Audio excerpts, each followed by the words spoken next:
disant qu'il nous faut nous fortifier et nous tenir dans les courages. Ile kusema uwe hodari, uwe na bidii, uwe hodari ni neno waliambia Yoshua nyuma ya kifo ya Musa. Sois fort et courageux, c'est une recommandation qu'on a donnée à Josué après la mort de Moïse. Aliwatia moyo wanafunzi wake wakati alipopanda juu mbinguni.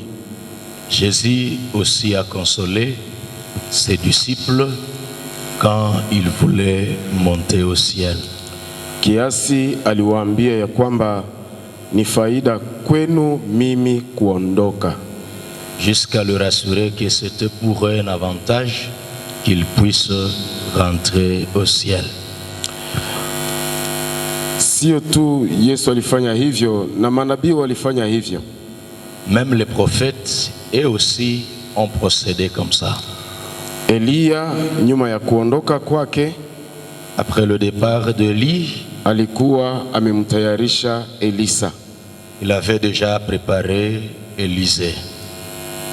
Ni kwamba tuna kazi ya kuwatayarisha watumishi wengine. C'est pour vous dire que nous avons la charge de préparer les autres serviteurs. Hiyo ndiyo somo kubwa ambayo nimeipata kutoka kwa mzee Kambale Ndaliko. Et c'est ça la plus grande leçon que j'ai reçue de mzee Kambale Ndaliko. Hata tulipokuwa tukimshindikiza na kushindikiza mwili wake na maziko ya jana, mazishi ya jana, hiyo somo iliendelea kukua ndani ya moyo wangu. C'est cette leçon qui s'est passée encore dans mon esprit lors de ces obsèques.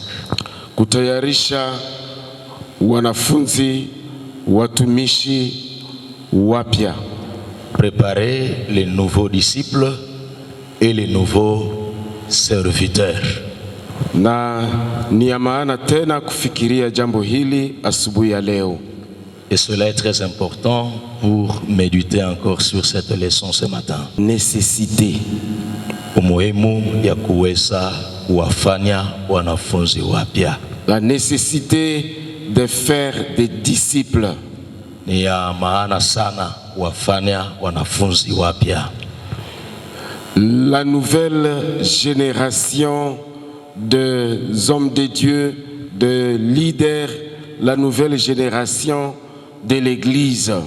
Ya maana kutayarisha kizazi mpya ya waongozi ya watumishi kwa ajili ya kanisa. Itakwenda kwa vizazi hadi vizazi. L'évangile de génération en génération. Injili itakayofikia vizazi kwa vizazi. La sainteté de génération en génération. Na utakatifu vile ifikie vizazi kwa vizazi. C'est possible. Jambo hili linawezekana. C'est possible. Jambo hili linawezekana. Bwana Yesu asifiwe. Amen. Wakati tunapofikiria jambo hili, quand nous méditons sur cette leçon, tunasoma katika Timotheo ya pili sura yake ni ya pili na mstari wa pili. Nous allons lire dans le livre de 2e Timothée chapitre 2 et le 2e verset. De beaucoup de témoins, confie-les à des hommes fidèles. Yale uliyoyasikia kwangu mbele ya washuhuda wengi uiweke kwa mikono ya watu waaminifu. Qui soit capable de l'enseigner aussi à d'autres. Wenye kuwa na uwezo ya kuifundisha watu wengine. Oui, Paul s'adresse à Timothée. Hapa mtu ya Mungu Paulo anasema pamoja na Timotheo. Pour dire Timothée est disciple de Paul. Kwa kuhakikisha kwamba Timotheo ni mfuasi wa Paulo. Il a été équipé par Paul. Alimupa yote iliyohitajika kwa ajili ya kazi hii. Timothée, disciple de Paul, il est aussi disciple de Jésus.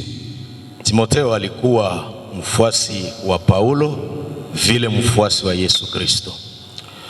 Paul lui a donné tout ce qu'il faut pour être disciple, pour être leader. Paulo alikuwa amempa Timotheo yote iliyohitajika kusudi aweze kuwa mfuasi, aweze kuwa kiongozi. Il lui a dit, pour toi, tu as suivi de près mon enseignement. Paulo alikuwa akimwambia Timotheo, wewe umefata karibu sana mafundisho yangu. Tu as suivi ma conduite. Umefata vile mwenendo wangu. Tu as suivi mes projets. Umefata vile mipangilio yangu. Tu as suivi ma foi. Hata na imani yangu nayo Tu umeifuata. as suivi ma douceur. Umefata vile na upole wa roho. Tu as suivi mon amour, ma constance. Ulifuata vile upendo wangu na kushikamana kwa Mungu. Tu as suivi ma persécution, mes souffrances. Uliona vile mateso yangu. Oui, Timothée, il est disciple et un vrai disciple. Hakika Timotheo ni mfuasi wa kweli. Il suit Paul, Namfuata Paulo, il suit son enseignement, nafuata mafundisho yake, il suit son évangile, nafuata injili yake, il suit sa foi, imani yake, il suit sa conduite, mwenendo wake, il suit ses projets. miradi yake. Il est le vrai disciple. Hakika ni mfuasi wa kweli. Paul lui a donné les meilleurs de lui-même. Na mtu ya Mungu Paulo alimupa yote iliyo ya mzuri kwa mfuasi. Donner non seulement la parole, Alimupa si maneno ya Mungu peke yake, il lui a donné sa vie. alimupa uzima wake. Bien-aimé dans le Seigneur, Wapenzi katika Kristo, notre leader Kambale Ndaliko, il est notre modèle. kiongozi wetu Kambale Ndaliko ni mfano wetu mzuri. Il est le modèle dans l'enseignement. Ni mfano mzuri kwa mafundisho. C'est notre modèle dans son évangile. Mfano mzuri kwa injili. Il est notre modèle dans sa conduite, Ni mfano wetu mzuri kwa mwenendo, dans sa douceur. kwa upole. Il est vraiment notre Père spirituel. Kweli ni yeye baba yetu ya kiroho. Oui, Paul disait, je suis le père de Timothée. Il peut y avoir plusieurs maîtres, Na kweli mnaweza kuwa na walimu wengi, mais vous n'avez pas plusieurs pères. lakini hamwezi kuwa na wababa wengi, Parce que c'est moi qui vous ai engendré dans la foi. kwa sababu ni yeye aliyemzaa Timotheo katika imani. Voilà pourquoi nous avons besoin d'être de Timothée et de faire de Timothée. Na ni ile inatusababisha kusema tunahitaji kuwa wa Timotheo na zaidi kufanya wa Timotheo wengine. Mzee Ndaliko lui-même s'appelle Timothée. Na mzee yeye mwenyewe jina lake ni Timotheo. Et il a fait de nous des Timothées. Na akatufanya sisi kuwa wa Timotheo. Voilà pourquoi il est enterré dans la paix. Na ile inasababisha amezikwa na salama. Voilà pourquoi il est parti dans la paix. Na ile imesababisha amekwenda na salama, Parce qu'il a laissé de Timothée. kwa sababu aliacha wa Timotheo. Et tu peux dire, je suis son Timothée. Unaweza kuhakikisha kusema niko Timotheo wake. Amen. Amen. Kisha ya kwamba wewe ni Timotheo mkamilifu kabisa. Je répète, rassure-toi vraiment que tu es le vrai Timothée. Hakikisha ya kwamba wewe ni Timotheo mkamilifu kabisa, qui a suivi de près, ambaye alifata kwa karibu sana la vérité évangélique, kweli ya habari njema, la vérité qui affranchit, kweli inayofungua, la vérité de Christ, kweli ya Yesu Kristo. cette vérité qui mène à la piété. Kweli hii inayozaa utawa. C'est là que Paul parle de la vérité qui produit la sainteté. Ni kweli inayozaa utakatifu ndani ya mtu. De la vérité parole à la vérité la vie. Ni kufanya kweli ya maneno kuwa kweli kimatendo. C'est ce que notre frère, notre ami, notre collègue pasteur qui est parti, Pita, paix à son âme, disait de l'orthodoxie doctrinale à l'orthodoxie pratique. Na ile ndiye mtumishi ya Mungu Peter aliyetutangulia alikuwa akitufundisha ya kwamba inahitaji kufanya maneno kuwa matendo. C'est-à-dire une vérité, oui, nous disons la vérité biblique, ndiyo ni hii kweli ya Biblia, ni kweli, mais aussi la vérité éthique. Lakini vile kweli katika maisha.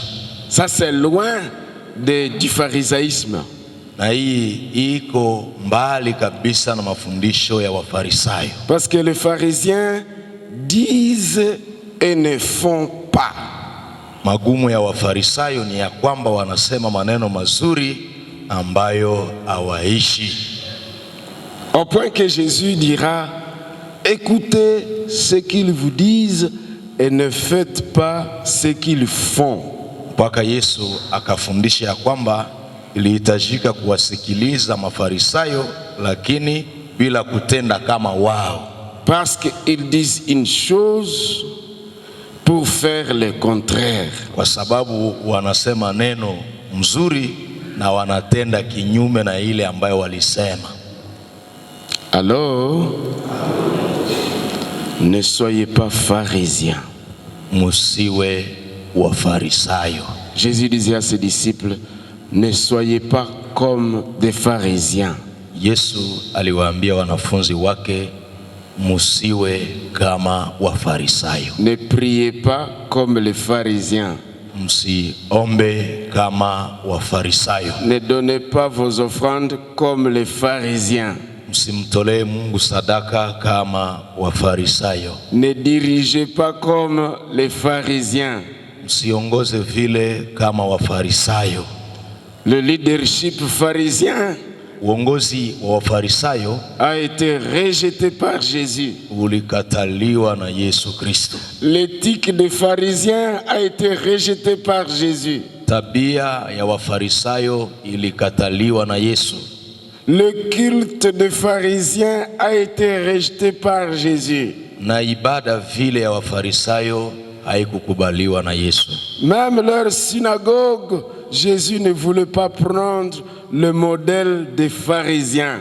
Hata hekalu yao Yesu hakutaka Il disait, ceux-ci m'adorent de leurs lèvres, mais nous de leurs lèvres, mais leurs cœurs sont loin de moi. Kwa sababu Yesu alisema hawa Wafarisayo wananiabudu kwa midomo lakini mioyo yao ni mbali nami. Bien-aimés, ne dirigeons pas comme des pharisiens. Wandugu wapenzi, tusiongoze kama Wafarisayo. Notre mission évangélique pour le sauvetage, l'Église de Dieu de la mission évangélique pour le sauvetage n'a pas le modèle chez les pharisiens, mais notre modèle c'est Jésus-Christ. Kanisa la Mese halina mfano ya Wafarisayo, lakini lina mfano mzuri ambaye ni Yesu Kristo. Jésus ne cessait de dénoncer leur hypocrisie. Yesu mara nyingi aliendelea kufunua udanganyifu ya Wafarisayo. Il disait hypocrite, Alisema wadanganyifu, méchant. watu makali. Oui, ils sont méchants, mais une méchanceté cachée. Ni watu wabaya, lakini ubaya ambayo umefichwa. Ils sont meurtriers, mais des meurtriers cachés. Ni wauaji, lakini uwaji ambayo hauonekani, umefichwa. Des bandits cachés. Ni mabandia wanaojificha ndani ya maandiko. Ils se couvrent de versets bibliques. Wanajifunika na maandiko matakatifu. Ils se couvrent de longues robes. Wanajifunika na kanzu ndefu. Ils se couvrent de prières. Wanajifunika vile na maombi. Ils se couvrent de longues prières. Kweli wanajifichika ndani ya maombi marefu, en cachant la méchanceté. wakificha uharibifu wao. Est-ce que tu ne caches pas la méchanceté?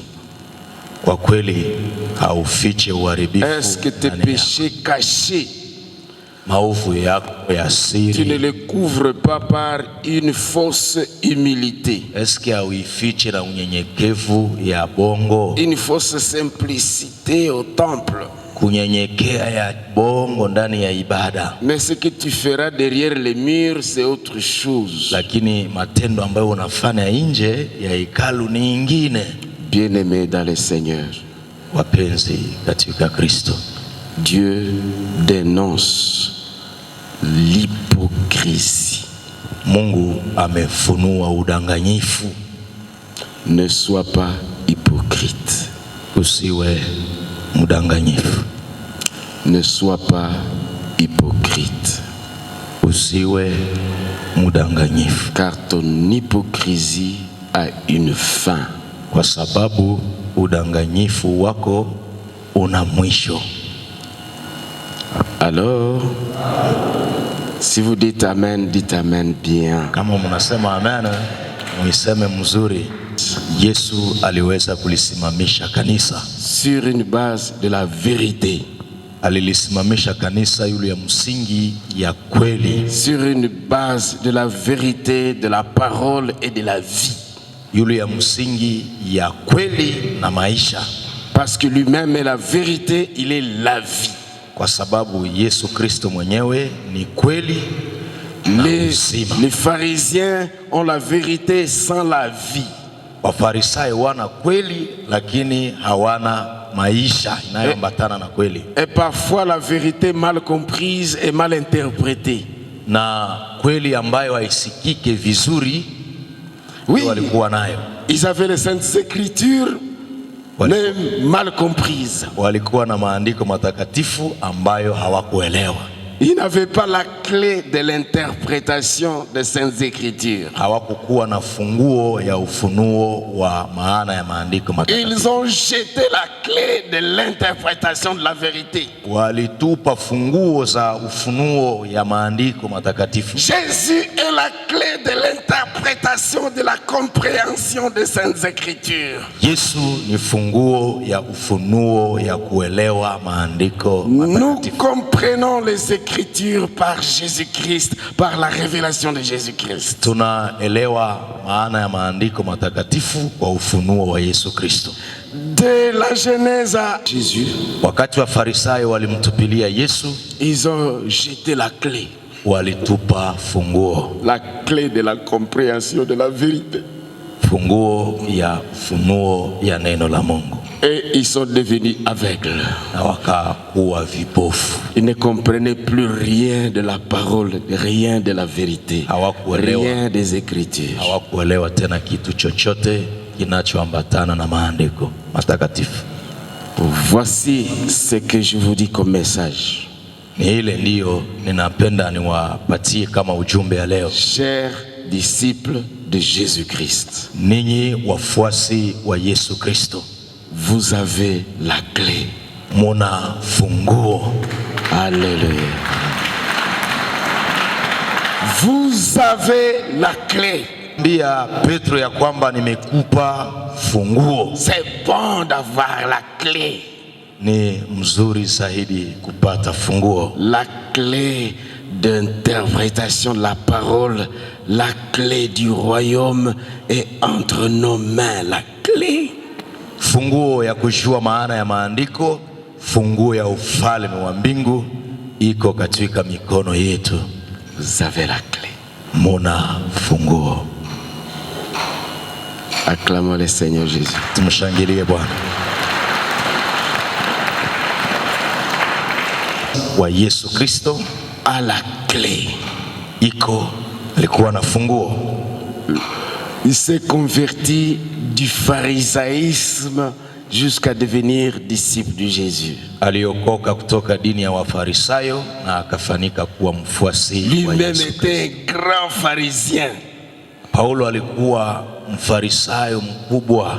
Mais il a dit, quand j'ai connu Jésus, lakini alisema wakati nilipomjua Yesu Kristo, j'ai regardé tout comme une perte. Niliona haya yote kuwa kupoteza. L'orgueil de pharisien, kiburi ya kifarisayo, il a abandonné. aliweza kuiacha. Il a abandonné le modèle pharisien de lecture de la Bible. Aliacha mfano ya wafarisayo ya kusoma Biblia. Il a abandonné le modèle du culte pharisien. Aliachana vile na ibada za kifarisayo. Ibada mpya. Notre adoration est nouvelle. Maabudu yetu ni mapya. Notre célébration est nouvelle. Na kushangilia kwetu ni kwa mpya. Notre compréhension de la Bible est nouvelle. Na kuelewa yetu maandiko ni ya mpya. Parce que nous avons la clé. Kwa sababu tumepata funguo. Il y en a d'autres qui s'étonnent, qui se disent, kuna wengine wangali wanashangaa wakisema, d'où leur viennent cette sagesse? Wapi njoo hawa watu walitosha hii hekima? Et où est-ce qu'ils ont étudié? Wapi njoo walisomea masomo hawa watu? C'était la question qu'on se posait quand on voyait les apôtres de Jésus, les disciples de Jésus. Où est-ce qu'ils ont appris tout ceci? Ile ndio maulizo watu walikuwa wanajiuliza kuhusu wafuasi wa Kristo, wakisema hawa watu walitosha hii mambo wapi? Et même à l'histoire de sauvetage de la mission évangélique pour le sauvetage, hata katika historia ya shirika MES, dans la méditation de la parole, ndani ya kuchambua maandiko matakatifu, dans les études bibliques, ndani ya kujifunza Biblia, qui étaient nos grandes écoles. Ile ndio ilikuwa masomo yetu makubwa. Nos grandes écoles. Masomo yetu makubwa. C'est le groupe d'études bibliques. Ni majifunzo ya Biblia. Le petit groupe de disciples. Ni vikundi vidogo vidogo vya wanafunzi. C'était le lieu de méditation, de lecture de la parole. Ilikuwa nafasi ya kusoma, kujifunza maandiko. C'est le lieu de la croissance spirituelle. Na ilikuwa vile nafasi ya kujikomalisha kiroho. Je vais nous encourager nilihitaji tuweze kujitia nguvu à réorganiser, à refonder, à relancer les petits groupes dans les églises. Kurudilia tena ile tabia ya kutengeneza vikundi vidogo vidogo ndani ya kanisa. Les petits vidogo kwa ajili ya kusoma na kujifunza Biblia. Les petits groupes appelés cellules de prière. Vikundi vidogo vidogo ambavyo vinaitwa vikundi vya maombi. Ces petits groupes-là constituent une grande force et une grande puissance. Ile vikundi vidogo vidogo ndio nguvu ya ajabu. Ce sont des grandes écoles plus que les grandes universités de théologie. Ile vikundi vidogo vidogo vya kujifundisha Biblia ndio vikundi vikubwa kuliko hata masomo ya teolojia. Si vous êtes d'accord avec moi, élevez vos mains. Les églises de la mission évangélique pour le sauvetage. Katika makanisa yote ya shirika MES, multipliez les petits groupes. Tuzidishe vikundi 20 petits groupes mawili de méditation biblique. Vikundi vya kusoma na kujifunza Biblia. De partage de la parole. Ya kujifundisha Biblia. 20 petits groupes d'évangélisation. C'est-à-dire la même cellule devient une cellule de prière. Na ile kikundi kidogo inakuwa kikundi ya maombi. La même cellule devient une cellule de méditation biblique. Inakuwa vile kikundi ya kujifunza Biblia. La même cellule devient une cellule d'évangélisation. Inakuwa vile kikundi ya kuhubiri habari njema. La même cellule devient à chaque fois qu'on se rencontre, qu'est-ce que tu as lu? Na ile inakuwa vile kikundi ya kuulizana, ulisoma nini jana? Quel verset biblique tu as lu? Ni shairi gani ndani ya Biblia ulisoma? Est-ce que tu as prié pour moi? Est-ce que kwa kweli ulilomba kwa ajili yangu? Est-ce que tu as un ami? Unakuwa na rafiki kabisa avec qui tu partages la parole de Dieu? Ambaye unaweza kuchangia naye mafundisho? Est-ce que tu as un disciple? Est-ce que unakuwa na mwanafunzi kweli kweli? Et le dimanche, est-ce que tu as un disciple que tu vas amener au temple, à la rencontre? Na juma ya pili unakuwa na mwanafunzi mwenyewe unaweza leta kwa ibada? Acclamons Jésus. Shangilie Bwana. Voilà comment Jésus a formé ses disciples. Ile ilimsababisha Yesu kuwafunza wanafunzi. André qui va rencontrer son frère Simon. Simamisha pamoja na mke wake. Il était vraiment ami à Mzee Ndaliko. Ni rafiki kabisa ya Mzee Ndaliko. Fils biologique. Il y en a d'autres qui pensent qu'il est de la famille biologique de Mzee Ndaliko. Wengine walizani hata ni mtu ya jamaa yake. Et parfois il ressemble, hein? Na wakati ingine anamfanana Mzee Ndaliko. Il a même son teint vraiment noir comme lui. Wakati napo mtazama nimeshangaa kabisa. Et Mzee Ndaliko lui a fait aussi la clé. Na mtu ya Mungu Kambale Ndaliko aliweza kumpa naye funguo. La clé de la vérité. Funguo ya kweli. Il a investi en lui. Aliweka kazi zake ndani yake. Il lui a donné des livres à lire, des livres à lire. Alimpa vitabu vingi vya kusoma. Moi je l'admire parce que il a même écrit au sujet de Mzee Ndaliko. Na mtu huyu nimemshangalia kwa sababu ameandika vile mambo mengi kuhusu Mzee Ndaliko. Il fait des publications de livres. Anasambaza kabisa vitabu. Il a des talents et des qualités exceptionnelles. Ana vipawa vya ajabu tena vya kipekee. Je n'ai pas vu un homme comme lui dans la mission Évangile pour le sauvetage. Il s'est marié même à la mission Évangile pour le sauvetage. Alifanya harusi yake. Il a trouvé la belle dame à l'école du dimanche. Akapata fidèle à Dieu, fidèle à la parole de Dieu. Mwaminifu kwa neno la Mungu, mwaminifu kwa Mungu. Fidèle à l'encadrement des enfants.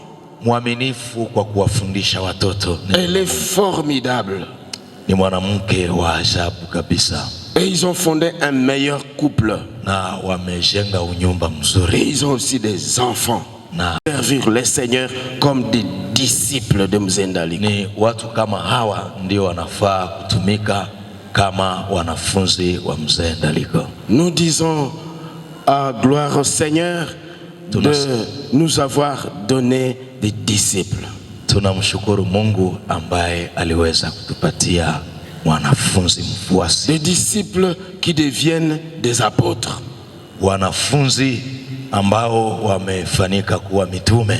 Vous savez, Dieu n'élève pas ceux qui sont orgueilleux. Mungu hainue watu wenye kiburi. Mais Dieu élève les humbles. Mungu anawainua watu wanyenyekevu. Ceux qui ont appris à apprendre à suivre fidèlement. Watu ambao walijifunza kufuata kwa uaminifu wote. Ce sont eux qui sont élevés. Ni wao ndio Mungu anainua. Je vais demander à tous de se mettre debout. Ninawaomba tuweze kusimama juu. Élever ce merveilleux couple. Na sababu ya maombi yetu ni kumshukuru Mungu aliyeinua jamaa hii. Ils vont avancer doucement. Leur élévation à un niveau spécial et à un rôle spécial, à une responsabilité spéciale. Kuinuliwa kwao kwa kazi mpya ya kipekee. Dire leur a confié. Munayua kazi ambayo Mzee Ndaliko mbele ya kufa kwake aliyowaachia. Il a signé la dernière lettre avant sa mort. yeye mwenyewe alisaini kibarua ya mwisho mbele ya kufa kwake. La dernière signature de Mzee Ndaliko. Sahihi ya mwisho ya Mzee Ndaliko, c'est la lettre de nomination de Mumbere Mastaki Simon comme directeur général et représentant légal suppléant. Na barua hii kuwa kiongozi mkuu makamu wa shirika. À la présence comme à l'absence du directeur général, il est là. Ni kusema kiongozi mkubwa akiwa hao anaweza kuwa amezuizwa, yeye yuko pale. Pour jouer, pour remplir les mêmes responsabilités. Kwa kufanya kazi ile ile ya kiongozi mkubwa. Comme suppléant. Kama makamu. Les Français disent bien suppléer. J'aime le verbe suppléer. C'est-à-dire, c'est assister, c'est être associé, c'est soutenir, c'est accompagner. Neno ili linasema ni kushirikisha, ni kusaidia kwa kazi. Voilà pourquoi, ensemble, bien sûr, la dame aussi est en train de suppléer son mari. Kweli mama naye anaendelea kumsaidia mume wake. C'est ça le terme de la Genèse quand Dieu a créé. Na ile neno iko ndani ya kitabu ya Mwanzo, wakati Mungu alipomuumba mwanamke alimuita msaidizi. C'est-à-dire son suppléant. Ni kusema msaidizi wake. C'est la suppléante. C'est-à-dire elle est la chef aussi. Naye ni kiongozi vile. À côté de son chef. Karibu ya kiongozi wake. Oui, ensemble, ils conjuguent. Pamoja wanachanga nguvu zao. Ils conjuguent pour fonder la famille et le foyer, et ils conjuguent aussi pour diriger l'église. Wanaambatana kwa kutengeneza jamaa, vile wanaambatana kwa kuongoza kanisa. Cette conjugaison, ile maambatanisho, nous voulons aussi conjuguer avec les églises. Tous les serviteurs, est-ce que vous êtes prêts de conjuguer avec nous, de conjuguer avec nos dirigeants? Nini makanisa na waongozi? Nous restons les mains levées. Utakuwa kipiga magoti. J'invite tous les ministres de s'approcher ici. Waziri yote ya shirika MESO anaweza kufika. Ils vont entourer ces... Ils représentent. Hawa watu wanawakilisha. Ils représentent, parfois nous parlons de la représentation légale, ils représentent légalement, valablement. Hawa watu wanaakilisha kikamilifu. Ils représentent la vérité chrétienne et la vérité éthique en parole et en vie.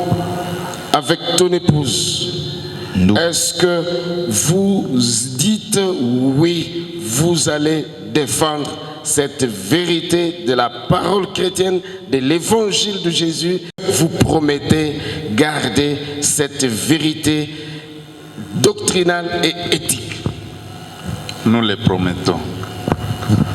Dieu. Acclamons le Seigneur. Est-ce que vous promettez être le modèle du troupeau du Seigneur? Nous le promettons par la grâce de Dieu. Mungu atatusaidia kukua vile. Acclamons le Seigneur encore une fois. Peuple de Dieu, est-ce que vous promettez aussi soutenir nos bien-aimés dans le leadership, pas au modèle des pharisiens? À haute voix, Dio. Acclamons le Seigneur.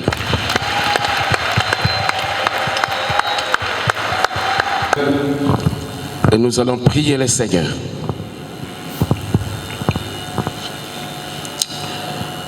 Seigneur mon Dieu, Père de notre Seigneur Jésus-Christ, Wewe ni Mungu Baba wa Abrahamu, Isaka na Yakobo. Wewe ni Mungu Baba ya Bwana wetu Yesu Kristo, lakini pia umewateua viongozi. Tunaweka kiongozi huyu Mumbere Mastaki Simon katika utumishi mpya ambayo amepewa na wewe, amekubaliwa na uongozi wa shirika ya Mission Évangélique pour le Sauvetage. Tunamwekea mikono zua ili awe na ajulikane kuwa directeur général et représentant légal suppléant kwa Mission Évangélique pour le Sauvetage. Ndio umempa mke mzuri ambaye ameungana naye kwa ndoa na naungana naye kwa utumishi. Ninakuomba Mungu maono ya kweli ya habari njema na maono ya utakatifu,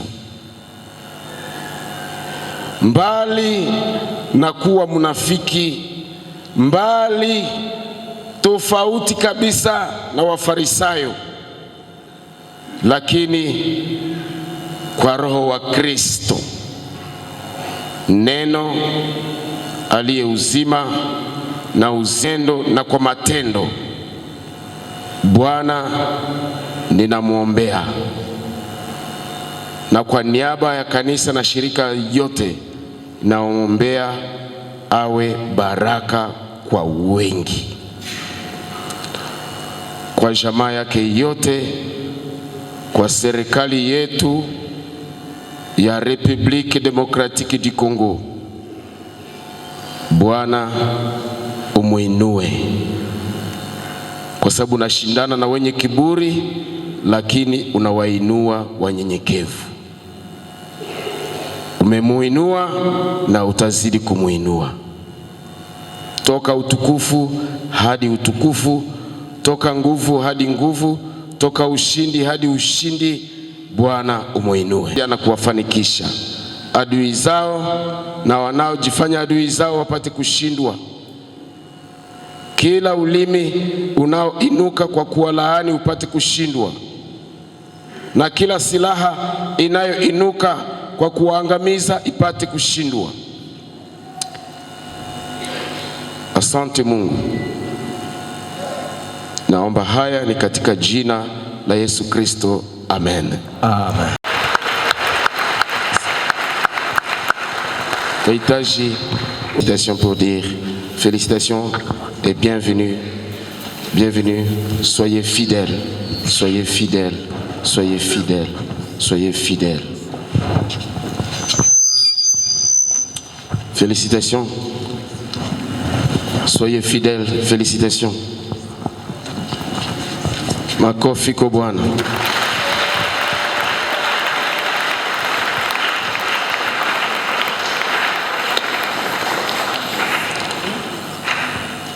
Tunapokuwa tumekaa kanisa la Bwana asi, tukiwa tunaikaa, et pendant que nos bien-aimés, notre cher couple Simon va pouvoir s'asseoir, ndugu yetu Simon anaweza kuikaa, nous allons encore demander à chacune et à chacun de lire en Éphésiens chapitre 4. Tunahitaji kila mtu aweze kuomba, aweze kusoma kitabu ya Waefeso sura 4, chapitre 4 verset 11. Sura 4 shairi ya 11. Et il a donné les uns comme évangélistes, wengine wahubiri wa habari njema, les autres comme pasteurs et docteurs. wengine wachungaji na walimu. Pasteurs et docteurs, Mchungaji na mwalimu, pour le perfectionnement des saints, kwa kukamilisha watakatifu, en vue de l'œuvre du ministère kwa ajili ya kazi za utumishi et de l'édification du corps de Christ. na kwa kulijenga mwili wa Kristo. Dieu a fait des autres pour des ministères. Mungu alifanya wengine kwa ajili ya utumishi. Vous savez bien aimé que Dieu a donné aussi des dons et des ministères. Mungu aliweza kuwapa wengine zawadi na utumishi. C'était après avoir élevé Jésus d'entre les morts. Na ile ilikuwa nyuma ya kumfufua Yesu toka kufa. C'était après lui avoir dit assieds-toi et que tous tes ennemis soient tes marchepieds. Ni nyuma ya kuweza kumwambia aikae na kuweka chini yake maadui zake. J'aime ça.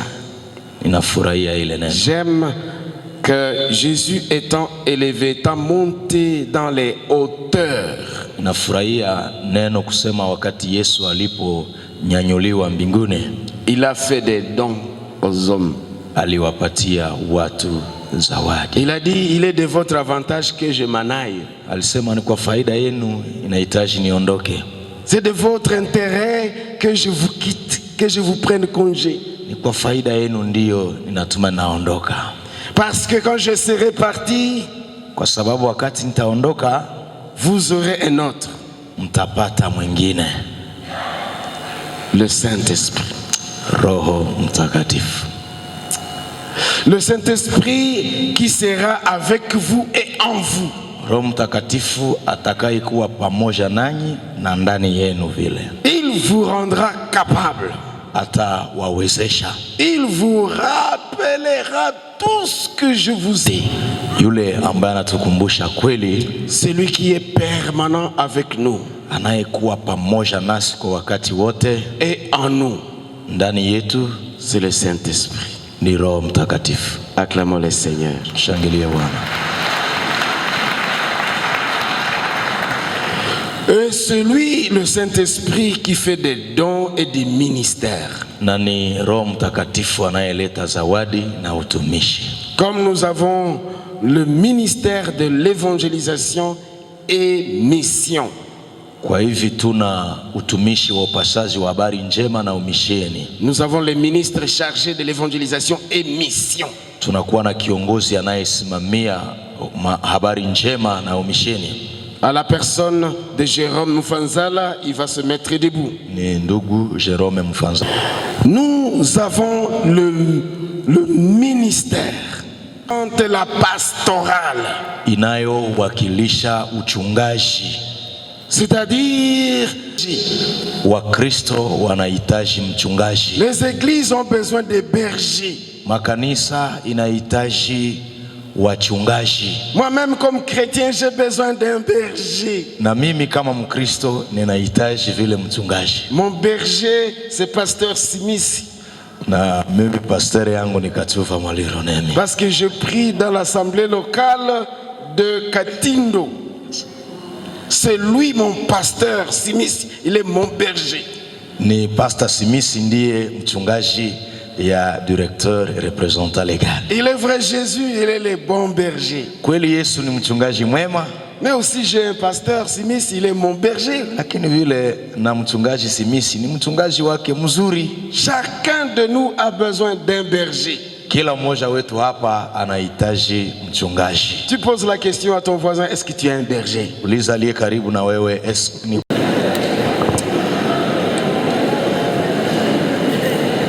Voilà. Et celui qui nous apprend que le besoin d'un berger reste important. mchungaji ni mtu wa maana sana. Vraiment, il est très important cet homme de Dieu. Ndugu huyu ni mtu ya maana kabisa, mtu ya Mungu. Ah, il parle. Quand je l'entends parler de la pastorale, j'aime.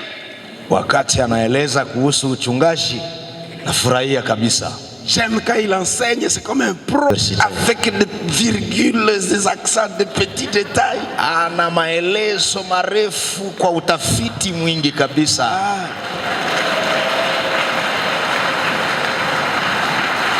Il a même bien compris. Ni mtafiti vile kwa maneno ya Yubile.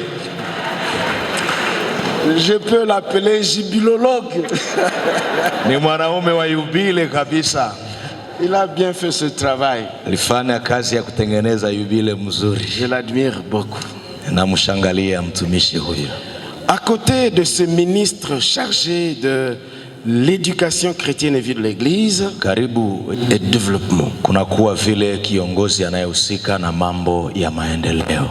à la personne de Julien Mouhi, mission évangélique pour le sauvetage. Na kiongozi huyu ndiye mchungaji wa stasio wa kwanza ndani ya shirika. Il peut se mettre debout, il va venir ici. Il a vraiment travaillé la diaconie de façon spéciale. Et on se disait, où est-ce qu'il a fait le TEDR? Na amefanya kazi za udiakoni kimaajabu, na tunajiuliza alisomea wapi maneno ya maendeleo. La mission évangélique pour le sauvetage avait quelqu'un qu'on appelait TEDR. Zamani tulikuwa na mtu ambaye ni anayejua maneno ya maendeleo. Alors c'est lui qui l'a remplacé. Na ni yeye aliyemgomboa. Shangaza sana kwa miradi mingi ya maendeleo. Parce que la communauté et les églises ont besoin d'un développement. Kwa sababu shirika MES inahitaji miradi ya maendeleo. Acclamons aussi pour son épouse qui arrive. Shangilie vile. Vous savez, à côté des hommes forts, il y a aussi des femmes fortes. Pembeni ya wanaume mashuhuri kuna wanawake vile mashuhuri.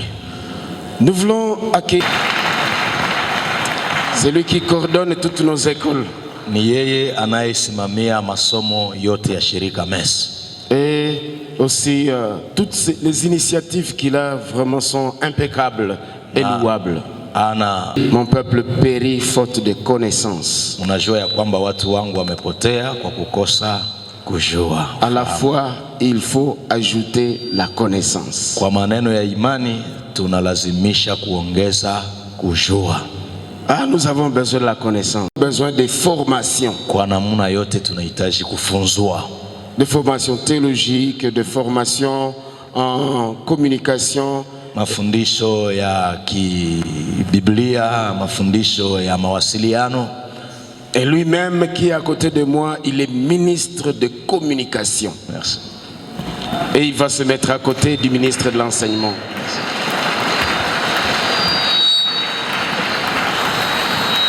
Il s'appelle Fabrice. Il reste à Béni.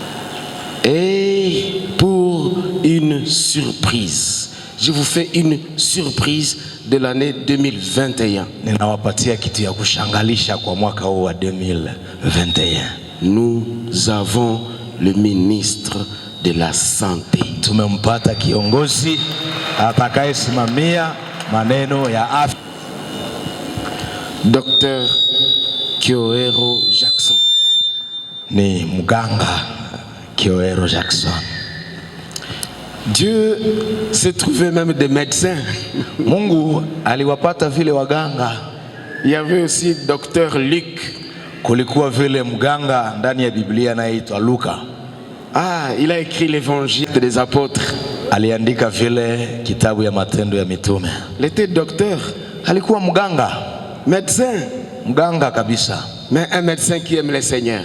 Lakini mganga anayempenda Bwana. C'est parmi les hommes rares. Hein? Ni watu hawapatikana. Rares les médecins chrétiens. Ndio waganga wanaomwogopa Mungu. Les médecins qui servent le Seigneur. Waganga wanaomtumikia Bwana. Ah, Jackson, tu es admirable. Ndugu Jackson, uko mtu wa maana. Et Dieu t'a donné une dame admirable. Nous l'accueillons avec les acclamations. Tunampokea katika kushangilia. Avant de pouvoir encore dédier le docteur ministre de la Santé, avant de les dédier entre les mains du Seigneur. Mbele ya kumtawa kiongozi anayehusika na maneno ya C'est lui pesa. qui gère les finances, toutes les finances de la mission Évangile pour le Sauvetage. Ni yeye anayechunga pesa Pour gérer les yote comptes, ya shirika MES. assisté par Parfait, c'est lui qui fait la comptabilité, qui centralise les finances, qui assiste le ministre au Trésor. C'est un expert en finance. Ya pesa kabisa. Nous avons confiance au ministre. Et Dieu a mis en place des dons et des ministères. L'Esprit est venu mettre de l'ordre dans l'église. Ni Roho Mtakatifu ndiye aliyeleta utaratibu ndani ya kanisa nyuma ya Yesu kuinuliwa mbinguni. Ce sont ces ministres qui mettent de l'ordre dans l'église. Ni waongozi hawa ndio wanaleta utaratibu ndani ya kanisa. Oui, comme il est écrit, que tout se fasse dans l'ordre et dans la bienséance. Kama ilivyoandikwa, mambo yote yafanyike katika utaratibu. Et les Swahiliphones disent kwa uzuri na utaratibu. Yafanyike kwa uzuri na utaratibu. Les kwa uzuri na utaratibu, c'est par le Saint-Esprit, par des dons, par des ministères, par des talents, par plusieurs services. Na kwa uzuri na utaratibu ni Roho Mtakatifu anaifanya kwa vipawa na kwa utumishi na kazi mbalimbali. Voilà pourquoi il y a le service des jeunes, service de l'école du dimanche, service de femmes en mission. Ni ile inasababisha kunakuwa les services parents, ya vijana, ya watoto, ya wazazi. Est-ce qu'il y a des services, différents services en ces lieux? Kunakuwa kazi mbalimbali. Mettre debout. Kama wako hapa wanaweza kusimama waongozi wa maservice mbalimbali. Dieu a mis en place. Pamoja na waongozi hawa, Dieu a mis en place. Mungu aliweka l'organisation. Waongozi mazuri ndani ya kanisa. Organisé. Tukubali vile kuongozwa mzuri. Ripoti hizi viennent auprès des ministres. Zinakuja kwa waongozi wetu wakubwa. En passant par les pasteurs, par les bergers. Kwa kupitia wachungaji. Je voudrais demander encore à tous les bergers de se mettre debout. Tunaomba vile wachungaji wote ambao wako ndani yetu waweze kusimama. Mettre debout. Kama vile kuko kundi ya Mungu katikati pamoja. Nous nous mettons debout. Tusimame wote. Nous formons un corps, plusieurs rôles à jouer. Na viungo vina kazi mingi ya kufanya. Voilà ce qui rend le corps vivant quand chaque organe fonctionne. Amen. Nous allons demander à notre cher couple de Dr. Kyoero, ministre. Nakuwa na ulizo chache kwa kiongozi mpya. Oui, frère Jackson, docteur ministre. Ndugu mganga Jackson, kiongozi mkubwa. Ministère, ça veut dire servir. Utumishi ni kusema kufanya kazi. C'est le service, ministère, service. D'accord de servir.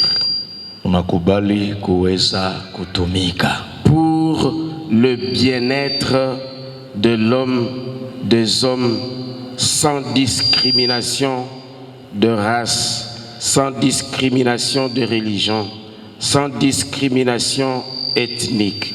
Êtes-vous prêt à servir pour le bien-être de l'homme et de l'humanité? Oui, je suis prêt de le servir.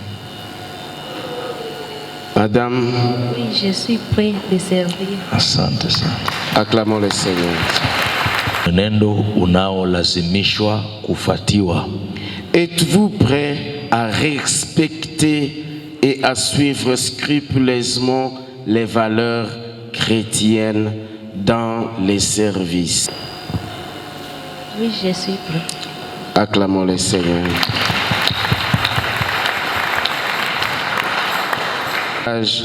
Dans la sainteté et notre éthique qui englobe toutes les valeurs chrétiennes.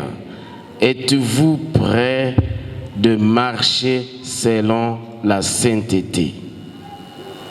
Oui, je suis prêt de marcher. Oui, je suis prêt. Oui, acclamons le Seigneur. Êtes-vous prêt à soutenir ces ministères de bien fonctionner dans la mission évangélique pour le sauvetage? Merci. Soutenir en finance, soutenir la santé. Êtes-vous prêt à soutenir ces services, ces ministères pour la bonne vie et la survie de la mission évangélique pour le sauvetage? Acclamons le Seigneur.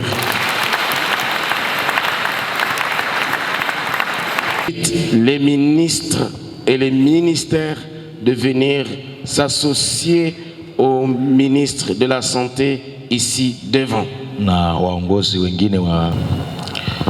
Seigneur Dieu, nous avons besoin de ta grâce. Baba Mungu, tunahitaji neema yako. Nous avons besoin de l'onction du Saint-Esprit. Tunahitaji upako wa Roho Mtakatifu. L'esprit de la vérité. Roho ya kweli. L'esprit de la sainteté. Roho ya utakatifu. L'esprit de sacrifice. Roho ya kujitoa. Oui, Jackson Kioero. Jackson Kioero avec son épouse. Pamoja na mke wake.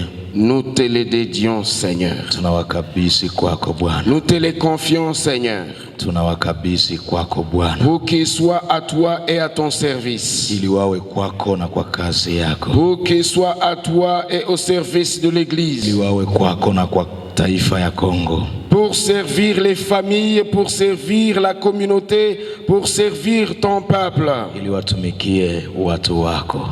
Oui, ils sont à ton service. Kweli wamewekwa kwa kazi. Ils viennent de confesser qu'ils vont servir fidèlement. Wametangaza ya kwamba watakutumikia kwa uaminifu. Ils vont servir honnêtement. Watakutumikia katika kweli. Dans la vérité et au nom de Jésus. Tunakuomba hivi kwa jina la Yesu Kristo. Amen. Amen.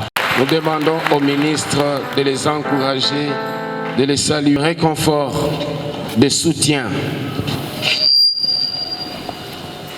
Et au nom de toutes les églises, j'invite les pasteurs des stations de passer pour encourager ce couple ministre de la Santé. Suivons, chers pasteurs des stations, pour encourager, pour dire, nous sommes de cœur avec vous. Tuko pamoja nanyi. Wachungaji wengine ya mastation yetu mnaweza kupita mbele kwa kuweza kumpatia mkono ya ushirika.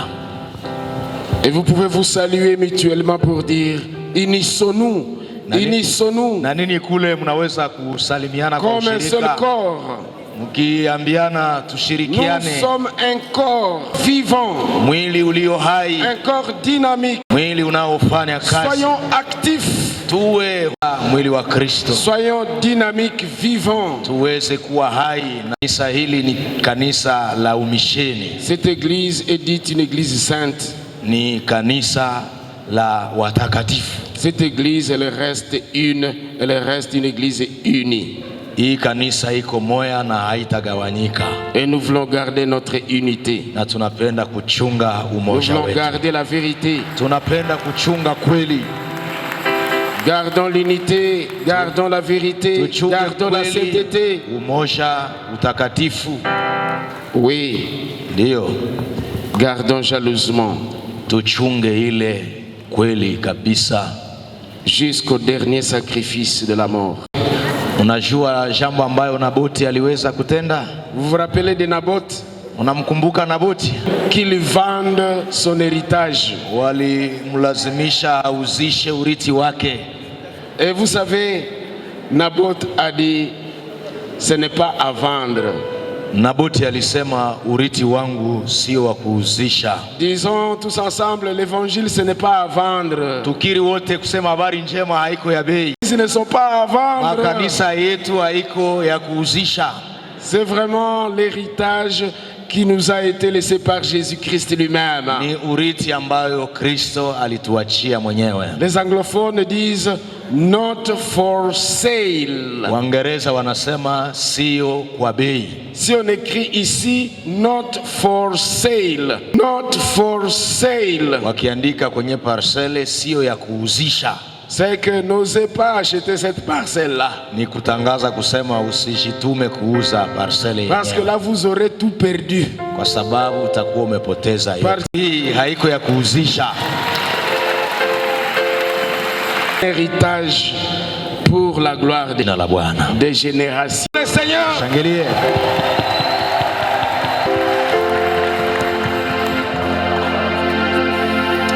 Nous allons nous mettre debout. Cette prière de clôture. Lakini mbele ya fani ya ibada ya kufunga kazi hii ambayo imefanyika, Je voudrais juste donner deux communiqués importants. Il ne fallait pas regagner nos églises sans avoir vous présenter le cher serviteur, le nouveau serviteur de Dieu ici, d'aujourd'hui. na ile ndio sababu ya kutengeneza ibada hii Et mettre en place aussi un cadre de travail. na kutengeneza kundi ya kazi. L'après-midi, nous aurons un conseil de bureau. Nyuma mchana tutakuwa na kikao ya washiriki yote ya biro. Ce que les autres appellent, nous l'appelons conseil de bureau. Kwetu kumese tunaita ni shauri ya biro. Juste à 15h, on sera ici jusqu'à 17h. Tutakuwa hapa kuanzia saa 9 mpaka saa 11. Parce que dès que nous finissons ici, nous voulons aussi nous joindre au culte de deuil ici à Kimemi, à la CBCA. Comme ils ont été avec nous, nous voulons aussi être avec eux. Tunahitaji kwenda kwenye ibada ya maombolezo ambayo watu ya Sebeka walifanya kwa sababu walikuwa vile kutufariji, nasi tunahitaji kwenda kuwafariji. Il fallait nous unir pour accompagner Papa Ndaliko, qui est papa de beaucoup de personnes. Waliungana pamoja. Nous devons nous unir et nous ouvrir aux autres. Tunahitaji vile kuwafungua kwa watu wengine. Sommes-nous d'accord avec cela? Merci beaucoup. Merci beaucoup.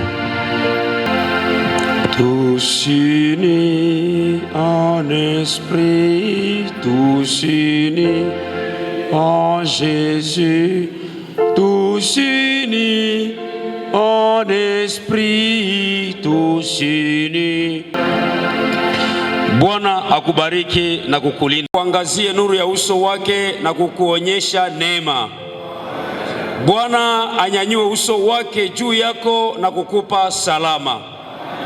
Mastasio zote walifika kwa kumulia Baba, na sasa Bwana, tumeona wale ambao umewaweka kwa kuendelesha kazi, tunasema jina lako litukuzwe. Tayari sasa kuondoka, wamoja watashika njia kwa kusafiri. Bariki safari zote za watumishi wako kutoka mahali mbalimbali. Bariki watumishi wako, tayari wamesimama kwa kazi na wamejipa mioyo ya kwamba watatumika kazi. Baba, utubariki sote kwa jumla. Tunaomba baraka, tunaomba mamlaka yako yashindikize watumishi wako, tukiomba katika jina la Yesu Kristo, amen.